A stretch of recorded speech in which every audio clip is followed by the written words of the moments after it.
After almost a year had passed, and Esa had not crowned Olisa as king, Olisa began to complain repeatedly. One evening, Esa and Olisa were in their room and about to go to bed when Olisa started to complain again. "My queen, it has been over a year already and you have not officially made me your king. The villagers of Obu are talking and people from my village are mocking me." Olisa said, "My husband, whether you are officially crowned king of Obu or not, you are already king to me, and that's all that matters." Esa responded, "But that was not the agreement, my love. I understand that you said you have to watch me to be sure I can handle the throne and the challenges it will bring, but it's been a year already. Don't you trust me? I have tried my best to do everything I can to prove to you that I'll make a good king to the villagers of Obu, and I'll be a good king to you," Olisa said in a bid to persuade Esa. "Please, give me more time," Esa begged. "More time? Maybe until I grow grey hairs and my eyesight is bad. That's when you will see that I have been a good man all along," Olisa said in a furious tone, and with that, he walked out of the room angrily.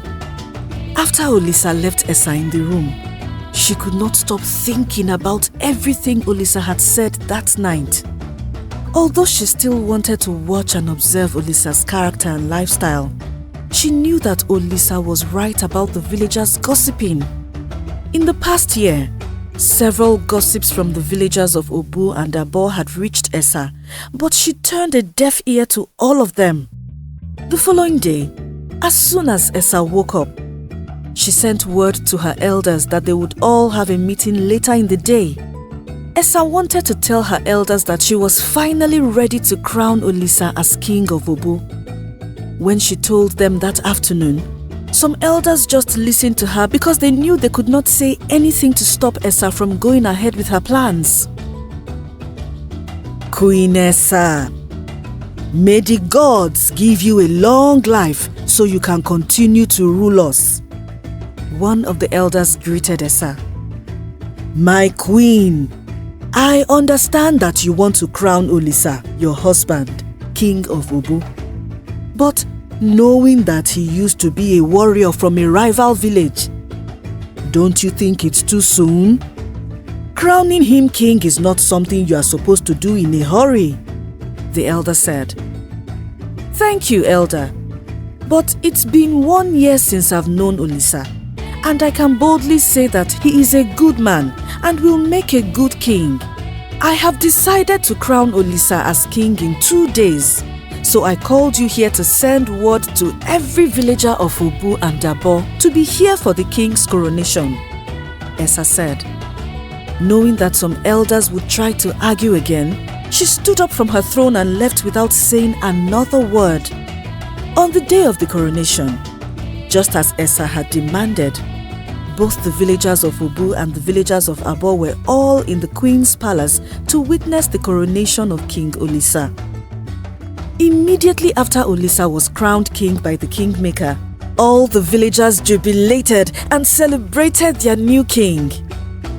Though Olisa was happy to finally be king, Esa was happier than he was.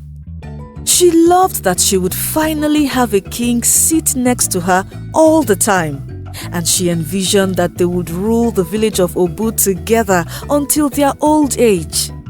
In the first few months after Olisa was crowned king, Esa taught him about the affairs of the village and showed him how to handle the elders and rule everyone with an iron fist. Because he was king, all the things Olisa formerly had no idea about were revealed to him in less than 4 months of sitting on the throne. Since her husband was officially crowned the king of Obu, Esa ultimately stopped observing and watching him because she trusted him completely and believed that he was a good man, as Olisa had claimed. Not only that, but she had also fallen so deeply in love with him and allowed her emotions to cloud her senses. 6 months after Olisa became king, something strange began to happen to Esa. For no reason, Esa began to feel sick and weak. When the sickness started, Esa believed that she was only reacting to stress and expected that she would be fine in a few days. But that didn't happen. Her sickness even got worse. When Olisa saw that Esa's health was not improving, he told her to stop attending to the affairs of the village and rest more. He even promised Esa that he would take care of everything, and if he were to make an important decision about the village, he would consult with her first before doing anything. When Esa heard that, she was very relieved and even happy that she had crowned Olisa as king before her sickness began. Even though Esa did not like the idea of leaving Olisa to take care of her people alone, she had no other choice because her sickness was worsening every day. The first few days the sickness started, Esa drank all kinds of herbs she knew, expecting that the herbs would make her feel better, but none worked. When 1 month had passed and her health was gradually deteriorating, Olisa told Esa about a strong herbalist in his village who could heal all kinds of sicknesses, and he suggested that they invite her to come to the village of Obu to treat Esa. Due to her desperation to get better, Esa agreed with Olisa and invited the herbalist to the village of Obu. When the herbalist came, she told Esa that she could heal her completely, but the concoction she would give to Esa would flush her system completely and weaken her for weeks before she would regain her health and strength. Without thinking of the possible consequences of the herbs she was about to take, Esa agreed and took the concoction. Just like the herbalist had said, the concoction was very strong and it weakened Esa's whole body to the extent that she could barely move her fingers or even open her eyes. On some days, she would just lie in bed, unable to move or talk, but she would only hear what other people said. For 1 whole month, Esa took the concoction every day. Olisa and the herbalist made sure of that. Even though Olisa saw that the concoction was weakening Esa in the worst possible way and would sometimes affect her speech, he still insisted that she take it so she could get better soon. Esa believed her husband because she trusted him. When the village elders heard that Esa was very sick, they became worried. They tried to see and visit Esa several times, but Olisa would not let them. Olisa claimed that Esa did not want to see any of them because she was not in the shape to have any visitors. For another 2 months, Esa's health continued to deteriorate. It got so bad that she could not even speak again or get out of bed like she used to. In order to give her the concoction, the herbalist would have to lift Esa's head up and pour the concoction into her mouth on some days. While all this was happening, Olisa began to make big decisions in the village of Obu without Esa's consent. For example, he ordered that the gate between the village of Obu and Abo be lifted so Abo villagers could freely access the village of Obu whenever they wanted. Then he ordered that a large hectare of land that was between the borders of Obu and Abo be handed over to the village of Abo. That was not all. He changed so many rules that Esa's forefathers had made, and this began to bother the villagers of Obu. Since Esa had already taught Olisa how to handle the elders whenever they tried to object his decision, the elders could not do anything to stop Olisa from his madness. They silently watched him as he disrupted the peace that Esa had maintained for so many years. On the other hand, Esa was on the brink of death. The concoction she took was slowly killing her, but she believed it was healing her body as the herbalist had claimed. While Esa was on her sickbed, she had no idea that Olisa had sent away and chased all her maids from the palace, then replaced them with people from the village of Abo. It wasn't until one day when Esa managed to open her eyes that she spotted a strange maid wearing her crown and royal robe while dancing in her room. It was on that day that Esa began to suspect that something was wrong. Also, as soon as the maid saw that Esa was awake, she didn't show fear or remorse for wearing Esa's crown or royal robe. Instead, she slowly removed the crown and robe and tried to give Esa more concoction to drink, even though she had taken a lot of it earlier that day. Because she was weak and unable to struggle with the strange maid, Esa gulped down a lot of the concoction and returned to sleep. The next day, while Esa was lying on her sickbed, her husband and the herbalist who prepared her concoction came into her room, and when they saw Esa, they believed that she was sleeping. "So now that you have handed the land to our people, what next?" the herbalist asked Olisa while staring at Esa. "We get rid of her. If she ever finds out that I was the warrior who killed her father, she could burn down our village." Olisa whispered. "So, are you suggesting I add more poison to her concoction? If it kills her fast, the villagers of Obu will suspect something," the herbalist responded. "Just do what you have to do. You told me she would be gone by now. So why is she still alive?" Olisa said in a very low tone. "I underestimated her. She is stronger than I imagined," the herbalist responded. "I don't care if she is made of steel. Do what you have to do," Olisa said before he walked out of the room. Olisa and the herbalist had no idea that Esa was completely awake when they walked into the room, but because of her weak body and posture, they believed she was deeply asleep. After Esa heard the conversation between Olisa and the herbalist, she was heartbroken and she cried.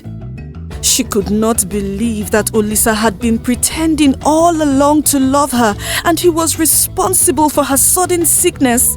And the most heartbreaking part was that Olisa was the warrior who killed her father during the last war between the village of Abo and her village. Before Esa heard Olisa's conversation with the herbalist, she had accepted it as her fate to die from her sickness. But after she heard them, she was more determined to live and take her revenge on him. To do that, Esa came up with a plan. 2 days after she heard the conversation between Olisa and the herbalist, she stopped taking the concoction.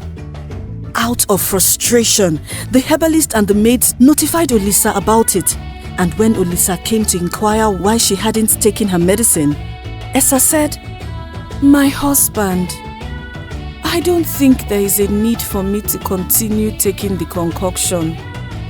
I am almost dying, and I do not want to give you hope. But before I die, it is my desire to hand over everything in the village of Obu to you. But I cannot do that on my own. You will need to take me to the palace, invite the kingmaker and the elders so they witness everything," Esa said in a feeble voice. Then she coughed to show Olisa that she was actually dying as she had claimed. "But you are in no condition to see anyone," Olisa said. "My husband, I know the elders did not tell you, but if I die on this sick bed, you will no longer be king of Obu. Another family will be chosen to rule because I was the only heir of the late king," Esa said. As soon as Olisa heard that, he ordered one of the guards to notify all the elders and the kingmaker that Queen Esa was asking to see them. Precisely an hour later, all the elders and the kingmaker arrived at the queen's palace. Shortly after they did, some of her new maids brought Esa out. When the elders and the kingmaker saw Esa's state, they were heartbroken and shook their heads in disappointment. "My elders and kingmaker, thank you for coming here on very short notice," Esa said. "I have been sick for a very long time now, And because I fear I may not last any longer, I have decided to make this decision before it gets too late. Esa said. Then she coughed. The whole time Esa spoke, Olisa tried to hide his excitement. He knew that if Esa handed everything to him, then killing her would be very easy. Kingmaker, please remove the crown on King Olisa's head, Esa ordered.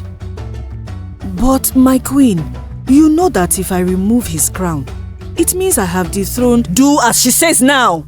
Olisa interrupted the kingmaker and yelled at him angrily. Immediately he did that, the kingmaker walked to Olisa, murmured some words of incantation, and removed Olisa's crown. From today henceforth, let every word I say here stand, and no one shall object. I hereby dethrone Olisa as the king of Obu, and from today, he loses every right and entitlement of a king in Obu. Esa said in a furious tone, My queen, what are you doing? This was not the plan. Olisa said in a confused tone. Yes, I lied to you. Now, guards, take him and every person from the village of Abo away and lock them up. We will execute them publicly this evening, Esa ordered. What's going on? Olisa asked again while struggling with the guards. Do not pretend like you have not been poisoning me for the past 3 months. And I know you were the one who killed my father during the war. It's just sad that it had to cost me my health to know that I cannot trust anyone from the village of Abo, not even the man who claimed he loved me, Esa said. Elders, I am sorry for not listening to you all. It is true that what the elders see while sitting, a child cannot see it even if he or she is on top of a tree, Esa said. Later that evening, Olisa, the herbalist, and all the new maids whom Olisa brought to the palace were slaughtered publicly, as Esa had said, and she sent back their heads to the village of Abo as a warning. Though it took Esa many months to regain her health, she continued to rule the village of Obu as queen. She brought back peace and order to the village, and up until her death, she never married again because she regretted her first marriage. The end. Did you like this story? Tell us your favorite part in the comment section below. Also, please like, share and subscribe to our channel, and do not forget to follow our channel on Facebook and Instagram. Thank you.